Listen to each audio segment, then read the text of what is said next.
Senate is about Nigeria and Nigerians.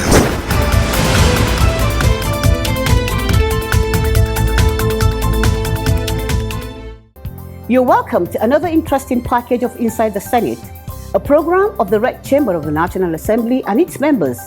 I am your uncle, Hadiza Bayero Aliu. The Senate is nearing the end of its annual recess, and some committee activities are beginning to pick up in preparation for legislative activities. One such activity was the interactive session with the judiciary and political parties, which was organized by the Joint Committees on Electoral Matters over the Electoral Act 2022, with the aim to building trust, ensuring fairness, and promoting democratic governance. Our program today has a report on this event. We shall also review other engagements with stakeholders by committees, with our focus on discussions around the mining sector. Stay tuned to the program for those reports after this short break. Promote the unity, happiness, and prosperity of Nigeria. The Defense Industries Corporation of Nigeria Act, Repeal and Reenactment Bill 2023. And this act should be supported by all. There are issues that we must use this opportunity to critically address. We accord this motion the urgency and the necessity it requires. I rise the second motion. The ayes have it.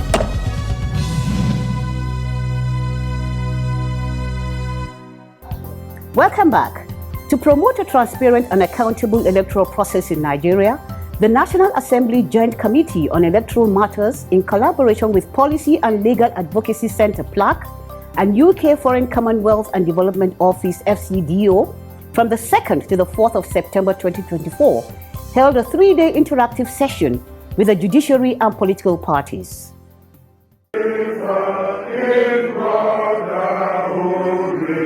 The meeting, which held in Abuja, started with an opening remark by Senator Sharafuddin Abiodun Ali, Chairman, Senate Committee on Electoral Matters.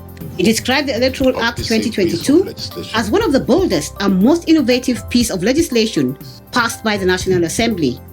However, after the 2023 general elections, there have been calls and agitations for a reform of the electoral process, therefore the need for the meeting. This is the beauty of legislative democracy. The will of the people is sacrosanct.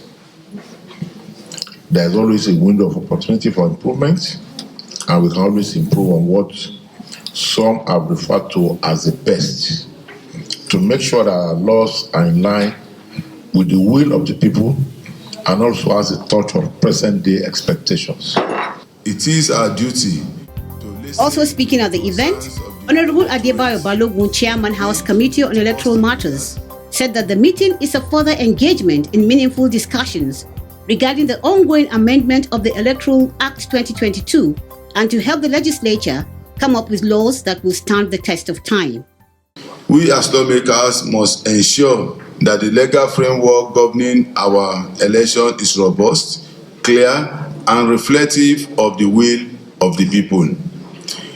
It is our duty to listen to the concerns of the electorate, engage with all stakeholders in order to come up with laws that will stand the test of time. Any serious The program progressed with a goodwill message from Clement Nwankwo, Executive Director of Policy and Legal Advocacy Centre (PLAC). He lauded the legislators for this move. What was done in 2022 was very fundamental, and I think it's so very important to see members of the House and distinguished senators again in the same room, working together to get a lot of work done. High point of the event was a presentation and recommendations by the judiciary as well as the political parties under the Inter-Party Advisory Council, IPAC.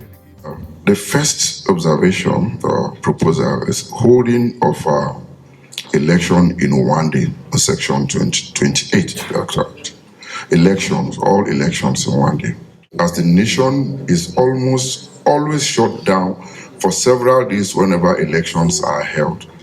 Furthermore, voters turnout usually declines after the first major poll in a staggered election cycle. A single-day election will reduce cost. There should be an amendment in the Constitution to say that justices of Court of Appeal shall not be less than 150, justices of which not less than 6 shall be learned in Islamic personal law, and not less than 6 shall be learned in customary law, as may be prescribed by an Act of National Assembly. At the end of both presentations, the program went into interactive sessions with political parties and the Judiciary on the National Assembly's review and amendment of the Electoral Act 2022. I have a situation that happened during the last primary election, my lord.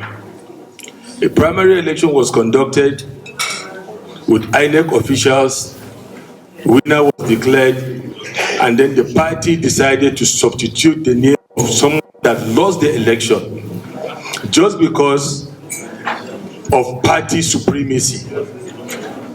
Party supremacy.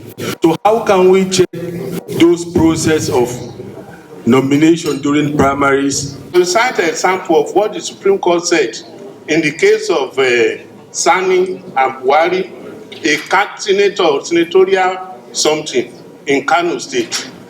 A lot of underhand by the leadership took place, either because of the gender or what have you. They did not want the lady to be the candidate of the party. And it went to Supreme Court. And I remember my lord, the judge who read the lead judgment, said that it is high time that punishment now should be prescribed in the Electoral Act. As the event wrapped up, participants offered these thoughts. The meeting has been an eye-opener. As a matter of fact, we as a party, we must thank his lordships of these appeal courts, and also the both houses chairman, the Senate House chairman and the House of Reps chairman who shared this occasion. It has been an eye-opener, and it has also elucidated us to a lot of factors. The whole essence of this program is to see how do we plug those loopholes, so that we can have it to be near perfection. So it's not that people, where there's law and order, definitely you cannot have people being shortchanged, or taken advantage of. So that's the essence of the program. Today is a welcome development. For us as a party, we have always believed that consultation and consensus is the way to go in every democratic setting.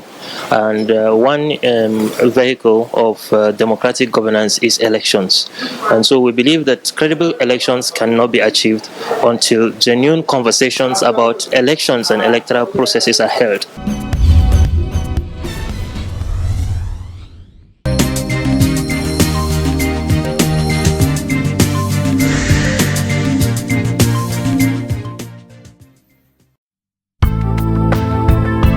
Rescission refers to the formal cancellation or annulment of a law.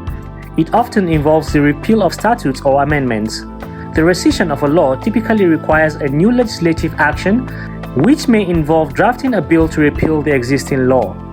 This process usually includes committee reviews, debates, and votes in the legislative chamber.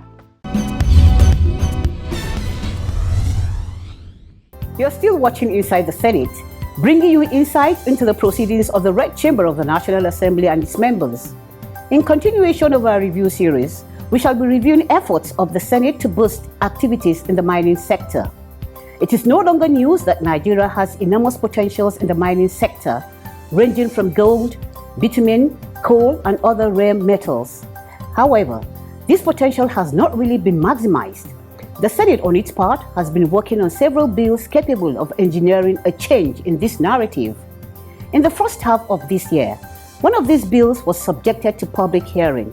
It is a bill for an act to establish the Bitumen Development Commission of Nigeria and provide legal framework for the promotion of research, study, investment, exploration, production, exportation, development, and utilization of locally sourced bitumen in Nigeria and for related matters 2023.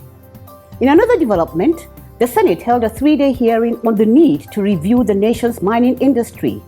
Let's refresh our minds with the various submissions that were made during these events. 2, by a robust On Tuesday, 7th May 2024, the Senate Committee on Solid Minerals Development organized a 3-day investigative hearing on the need to review the nation's mining industry. Among those present at the event were the Minister of Solid Minerals Development, Dr. Nat'l Alake, other lawmakers and stakeholders. Senate President Senator Godswill Akpabio, while declaring the event open, called for the liberation of Nigeria from its overdependence on oil. He advocated for the integration of Nigeria's abundant solid minerals into the nation's economy. We must dare to ask and investigate why our national economy continues to rely solely on crude oil. Why can't we infuse our economy with the richness of our solid minerals that abound across the entire nation and liberate ourselves from the shackles of oil dependence and even liberate ourselves from insecurity caused by illegal mining? How can we transform our mono economy into a fully diversified economy? That's part of what concerns you. So you are here to make suggestions on how to improve Nigeria's IGR. The Senate President lauded the efforts of the committee in coming up with an investigative hearing to address challenges in the nation's solid minerals sector. He said that foreign miners exploited Nigeria's solid minerals and left the country with challenges of insecurity. We can no longer overlook the immense potential of the mining sector in this country. The mining sector should by now become a major cornerstone to enable the country earn foreign exchange. Should even be a catalyst for social inclusion and empowerment of the populace. As usual, just like fishing, more foreigners are earning from our mining sector than Nigerians. Instead, what they leave us with are stories of wars, tales of killings, tales of pursuit of owners of properties in order to enter and mine illegally. In conclusion, Senator Akpabio urged the committee and stakeholders present to come up with solutions that would boost the nation's internally generated revenue, create employment, and attract more foreign investment into the country. Minister of Solid Minerals Development, Dr. Nat'l Alake, in his remarks, expressed his support for diversification of the nation's economy. We are compelled by global trends to now shift our focus on the solid mineral sector of this country because we don't really have a choice if we are to be quite truthful and objective to ourselves. There is no other choice for us but to open up the sector and, of course, give it the needed life, inject life into that sector. The minister added that the time for Nigeria to diversify its economy is now, and therefore solicited the support of the Senate for an increase in funding for the ministry to enhance its capacity to carry out detailed exploration of the nation's vast mineral deposits. Earlier, Chairman of the committee, Senator Ekong Sampson, in his remarks, stated that the 3-day investigative hearing is hinged on unraveling challenges hampering the development of the mining sector, despite the vast mineral deposits across the country. We must ask ourselves, are our mining policies and regulations aligned with global best practices? Are we maximizing the value of our resources, or are we merely exporting raw materials? Are our artisanal and small-scale miners receiving the support they need to grow and contribute to the formal economy? Are we adequately addressing the environmental and social concerns in mining communities? There's also the need for us to have a comprehensive and reliable data on the sector. There were presentations by stakeholders. We can find ways of improving our mining to increase our GDP. One, by combating the illegal mining. Two, by a robust information sharing between the Nigeria Customs Service and the Ministry of Solid Minerals, so that our officers can be trained on how to detect various metals and labeling. Because if you don't know, the small precious can come and they will label anything. And if you don't know, you can allow them once you have checked the permit and other things. So, but if you have the knowledge of differentiating between a groundnut oil and a palm oil, you will be able to say no. We have a well-established laboratory where we also help the artisanal miner to do analysis of their minerals and then even do processing for them in our processing labs. So as well as we also do consultancy service and research. Our students are developing some mining equipment that can be used by our artisanal and of low, to be cost effective. In 2017, the ministry brought in 2.5 billion naira to assist the ASDs. Unfortunately, we were very sorry to say that of the 2.5 billion, only 497 million has been utilized for 7 beneficiaries. We believe that this has to be looked into because the funds has grown from 2.5 billion to 3.9 billion. That fund is safely with us, but we believe that Nigerians should benefit from that fund. There were reactions to some of the presentations. You need to,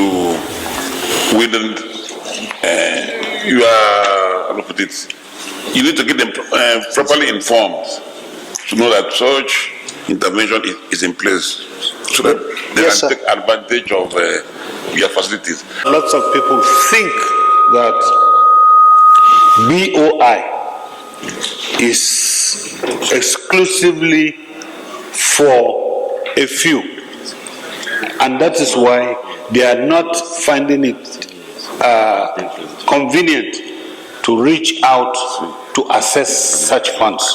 And if that be the case, you will have to do more in sensitizing the mining society so that they can have access to such funds. Still on the mining sector, the Senate Committee on Solid Minerals Development on the 4th of July 2024 held a one-day public hearing on a bill for an act to establish the Bitumen Development Commission of Nigeria and provide a legal framework for the promotion of research, study, investment, exploration, production, exportation, development and utilization of locally sourced bitumen in Nigeria and for related matters 2023. The event had in attendance experts, policy makers and representatives of various institutes and agencies in the mining sector. In his opening remarks, Chairman of the committee and chief host of the event, Senator Ekong Samson, noted that Nigeria has one of the largest bitumen reserves in the world, estimated at about 42 billion tons. Clearly translates to so much wealth for this country. Our duty as a legislature is to provide the necessary legal framework backed by data that will drive inroads into the vast potential of this country. Senator Ekong also commended the sponsor of the bill for his passion in the development of the solid mineral sector and bringing to the limelight the vast deposits of bitumen in Ondo State and other states like Edo, Ogun, Akwa Ibom and Lagos states. In his presentation, sponsor of the bill, Senator Jimo Ibrahim, stated that the $110 billion global bitumen market is currently being controlled by 9 countries in the world, some of which have less quantities of the natural resource when compared to Nigeria.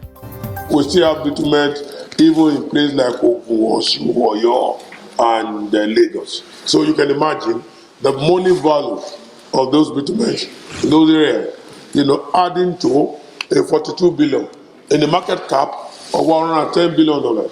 It even simply means that Nigeria probably have half of the market value of bitumen in the world. Senator Jimo Ibrahim further stated that earnings from bitumen deposit in Nigeria, if properly harnessed, can finance Nigeria's budget.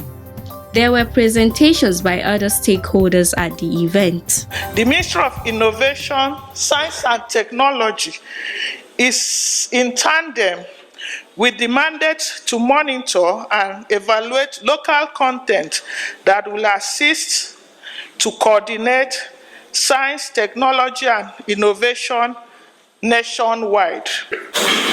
Instead of creating additional agents of the regulation of only bitumen development, it may be more fruitful and better to focus on strengthening regulation capacity of the ministry comprised of the department and agency under it that control the bitumen, like MCO, MI, and MEG, by providing them with adequate budgetary allocation to enable them discharge their statutory mandates and function effectively. Thanks for staying tuned. We will now take our last segment on the program, which is the profile. Do stay tuned for our Senator of the Week.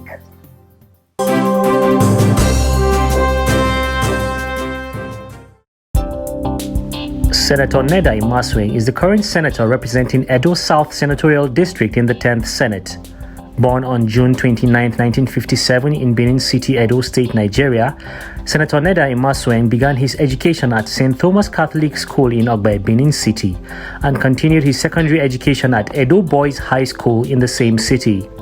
He went on to attend the University of Maiduguri, where he earned a Bachelor of Laws degree and was certified and enrolled as a solicitor and advocate of the Supreme Court of Nigeria in 1985. To further his education, he obtained a master's degree in public administration from Long Island University, Brooklyn campus, New York in 2004. Senator Imasue's professional journey began in New York, where he practiced law and served as a public advocate for several years. He later transitioned into international consultancy, and in 2010, he returned to Nigeria to work as a consultant for the European Union State Reforming Institutional Program (SRIP), serving as the Jigawa State Coordinator. Following his role with the EU, Senator Imasue joined the Nigerian Governors Forum as a policy consultant under the State Peer Review Mechanism Projects (SPRM). Between 2014 and 2015, he served as a legislative consultant for a World Bank project in collaboration with C4 in Asaba, Delta State, contributing to the development of the Single Treasury Account Policy.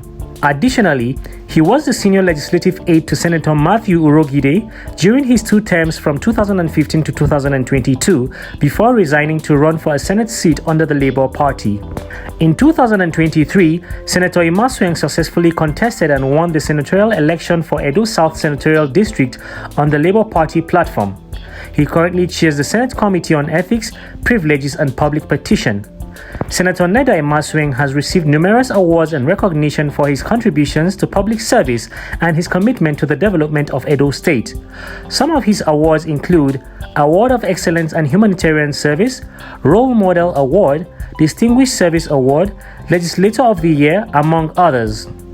His legislative interests lie in the areas of education, community development, and human empowerment.